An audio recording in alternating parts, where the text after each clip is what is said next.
Bidadi township ವಿರೋಧಿಸಿ JDS ಪಕ್ಷದಿಂದ ವಿಧಾನಸೌಧ ಚಲೋ. ಇಂದು ಬೆಂಗಳೂರಿನ ಫ್ರೀಡಂ ಪಾರ್ಕ್ನಿಂದ ವಿಧಾನಸೌಧವರೆಗೆ ಪಾದಯಾತ್ರೆ.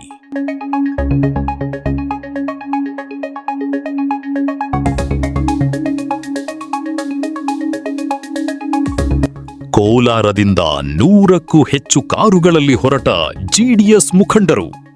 ಜೆಡಿಎಸ್ ಮುಖಂಡ ಸಿಎಂಆರ್ ಶ್ರೀನಾಥ್ ನೇತೃತ್ವದಲ್ಲಿ ಪ್ರಯಾಣ. ಬಿಡದಿ ರೈತರನ್ನು ಒಕ್ಕಲೆಬ್ಬಿಸಿ ರಿಯಲ್ ಎಸ್ಟೇಟ್ ಮಾಫಿಯಾಗೆ ಜಮೀನು ಕೊಡಿಸುವ ಕೆಲಸ ಆಗ್ತಿದೆ.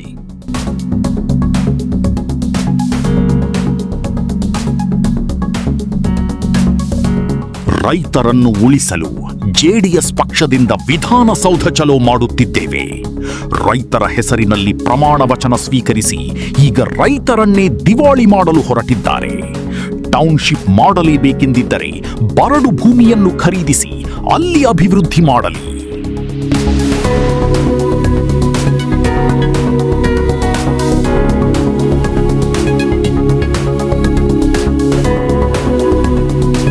ಬಿಡದೆ ಟೌನ್ಶಿಪ್ ಕೈ ಬಿಡುವವರೆಗೂ ನಿರಂತರವಾಗಿ ಹೋರಾಟ ಮಾಡುತ್ತೇವೆ.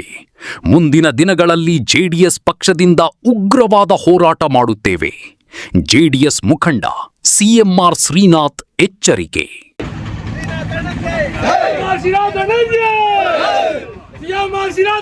ಈಗಿನ ಕಾಂಗ್ರೆಸ್ ಸರ್ಕಾರ ಮಂತ್ರಿಮಂಡಳ ಒಟ್ಟಾಗಿ ಅಟಕ ಬಿದ್ದ ರೀತಿಯಲ್ಲಿ ಬಿಡದಿ ರೈತರನ್ನು ಒಕ್ಕಲೆಬ್ಬಿಸಿ ಇವತ್ತು ಏನು ರಿಯಲ್ ಎಸ್ಟೇಟ್ ಮಾಫಿಯಾಗೆ ಜಮೀನು ಕೊಡಿಸುವಂಥ ಕೆಲಸ ನಡೀತಾ ಇದೆ. ಇದು ಉದ್ದೇಶ ನಿಮ್ಗೆ ಅರ್ಥ ಆಗ್ತದೆ. ಇನ್ನೊಂದು 20 ತಿಂಗಳಲ್ಲಿ ಚುನಾವಣೆ ಬರ್ತದೆ. ಅದಕ್ಕೆ ಹಣ ಕ್ರೋಢೀಕರಿಸಬೇಕಾಗಿರೋದ್ರಿಂದ ಏನು ಆ ಒಂದು ವ್ಯವಹಾರಗಳನ್ನು ಭೂ ವ್ಯಾಪಾರಕ್ಕೆ ಇಳಿದಿರ್ತಕ್ಕಂಥದ್ದು ದುರಂತ.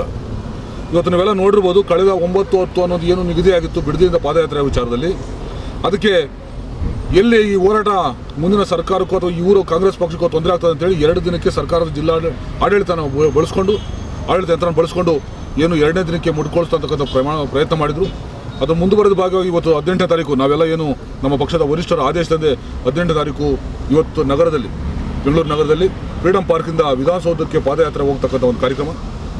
ಅದಕ್ಕೆ ಇದು ರಾಜಕೀಯ ಉದ್ದೇಶ ಅಲ್ಲ. ಇದಿರ್ತಕ್ಕಂಥದ್ದು ರೈತರನ್ನು ಉಳಿಸ್ತಕ್ಕಂಥ ಪ್ರಾಮಾಣಿಕ ಪ್ರಯತ್ನದಲ್ಲಿ ಕೋಲಾರ ವಿಧಾನಸಭಾ ಕ್ಷೇತ್ರದ ಸಮಸ್ತ ರೈತರು, ಕೂಲಿ ಕಾರ್ಮಿಕರು ಎಲ್ಲರೂ ಕೂಡ ಒಟ್ಟಾಗಿ ಸ್ವಯಂ ಪ್ರೇರಿತವಾಗಿ ಇವತ್ತು ದಿವಸ ಭಾಗವಹಿಸಿಕೊಟ್ಟಿದ್ದೀವಿ.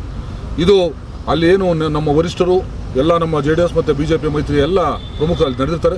ಅಲ್ಲಿಂದ ಪಾದಯಾತ್ರೆ ಮೂಲಕ ಒಂದು ಸಂದೇಶವನ್ನು ಕೊಡ್ತಕ್ಕಂಥದ್ದು.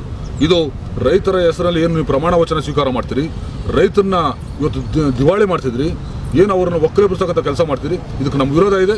ನಿಮಗೆ ಆ ಥರದ್ದು ಏನಾದರೂ ಅಂಥ ಒಂದು ಟೌನ್ಶಿಪ್ ಮಾಡಬೇಕು, ಅಭಿವೃದ್ಧಿ ಮಾಡ್ತಕ್ಕಂಥ ನಿಜವಾದಂಥ ಕಾಳಜಿ ಇದ್ದರೆ, ಏನು ನಮ್ಮ ತಾಲೂಕು ಅಧ್ಯಕ್ಷ ಹೇಳಿದಂಗೆ ಅನೇಕ ಬಡು ಪ್ರದೇಶಗಳಿದ್ದಾವೆ, ವ್ಯವಸಾಯಕ್ಕೆ ಯೋಗ್ಯ ಅಲ್ಲುವಂಥ ಜಮೀನುಗಳಿದ್ದಾವೆ, ಅದನ್ನು ನೀವು ಅದನ್ನು ಕೊಡಿಸುವಂಥ ಕೆಲಸ ಮಾಡಿ ಅದ್ರ ಮೂಲಕ ನೀವು ಅಭಿವೃದ್ಧಿ ಮಾಡಿ. ಉದಾಹರಣೆ ಹೇಳ್ಬೇಕಂದ್ರೆ ನಮ್ಮ ಜಿಲ್ಲೆಯಲ್ಲಿ, ಕೋಲಾರ ಜಿಲ್ಲೆಯಲ್ಲಿ ಇವತ್ತು KGF ಅಂತ ಒಂದು ಕ್ಷೇತ್ರ, ಅಲ್ಲಿ ನೀವು ನೋಡಿರ್ಬೋದು 1000 ಎಕರೆ ಸರ್ಕಾರಿ ಭೂಮಿನೇ ಇದೆ. ಅಲ್ಲಿ ವ್ಯವಸಾಯ ಮಾಡೋಕ್ಕಾಗದಂಥ ಪರಿಸ್ಥಿತಿಗಳಿರ್ತಕ್ಕಂಥದ್ದು.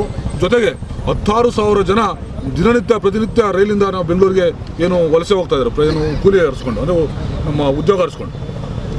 ನೀವು ಆ ರೀತಿ ಕಾಳಜಿ ಇದ್ದರೆ ಬನ್ನಿ, ಆ ಟೌನ್ಶಿಪ್ಪು ಅಥವಾ ಏನು ಕೈಗಾರಿಕಾ ಏನು ವಲಯ ನಿರ್ಮಾಣ ಮಾಡಬೇಕು ಅಥವಾ ಟೌನ್ಶಿಪ್ ಮಾಡಬೇಕಂತಂದರೆ ಅಲ್ಲಿ ಕಾರಿಡಾರ್ ರಸ್ತೆ ಇದೆ, ಜೊತೆಗೆ ರೈಲ್ವೆ ಸಂಪರ್ಕ ಇದೆ, ಅಂತಾರಾಜ್ಯ ವಹಿವಾಟು ನಡೀತಕ್ಕಂಥ ಒಂದು ಕೇಂದ್ರ ಮತ್ತು ವಹಿವಾಟು ಇರ್ತಕ್ಕಂಥ ಒಂದು ಸಂಪರ್ಕಗಳು ಇವೆಲ್ಲ ಇರೋದನ್ನ ನೀವು ಟೌನ್ಶಿಪ್ ಮಾಡಿ ಅಲ್ಲಿ ಅಭಿವೃದ್ಧಿ ಮಾಡಲಿಕ್ಕೂ ಆಗ್ತದೆ, ಉದ್ಯೋಗ ಕಲ್ಪಿಸಲಿಕ್ಕೂ ಆಗುತ್ತೆ, ಮತ್ತು ಎಲ್ಲ ರೀತಿಯಲ್ಲಿ ಕೂಡ ನಿಮಗೂ ಕೂಡ ಒಂದು ಸಾರ್ಥಕತೆ ಬರ್ತದೆ. ಆ ನಿಟ್ಟಿನಲ್ಲಿ ರೈತರಿಗೆ ಜೊತೆಯಲ್ಲಿ ಇವತ್ತು ಏನು ಹೋರಾಟಕ್ಕೆ ಹೊರಟಿದ್ರಿ, ಇವತ್ತು ನಮಗೆ ಅಭೂತವಾದಂಥ ಒಂದು ನಮ್ಮ ರೈತ ಮುಖಂಡರು ಮತ್ತು ಎಲ್ಲ ನನ್ನ ಪಕ್ಷದ ಕಾರ್ಯಕರ್ತರು ಇವತ್ತು ದಿವಸ ಏನು ಜೊತೆಗೂಡಿದ್ದಾರೆ, ಅವರಿಗೆಲ್ಲರೂ ಕೂಡ ನಾನು ಧನ್ಯವಾದ ತಿಳಿಸ್ತೀನಿ. ಏನು ಇವತ್ತು ಬಂದಿದ್ದಾರೆ ಬಿಡದಿ ರೈತ ಜೊತೆಗೆ ಸಮಸ್ತ ಕೋಲಾರ ಜೊತೆಯಾಗಿ ಸಮಸ್ತ ನಾಡಿನ ರೈತರು ಅವ್ರ ಜೊತೆ ಇದ್ದಾರೆ. ಅದನ್ನು ಕೈ ಬಿಡೋವರೆಗೂ, ಬಿಡದಿ ಟೌನ್ಶಿಪ್ ಆ ಒಂದು ಪ್ರಾಜೆಕ್ಟ್ ಕೈ ಬಿಡೋವರೆಗೂ ನಾವು ನಿರಂತರವಾಗಿ ಏನು ಹೋರಾಟ ಮಾಡ್ತಿದ್ವಿ, ಅದು ಇವತ್ತು ಸಾಂಕೇತಿಕ ಹೋರಾಟ.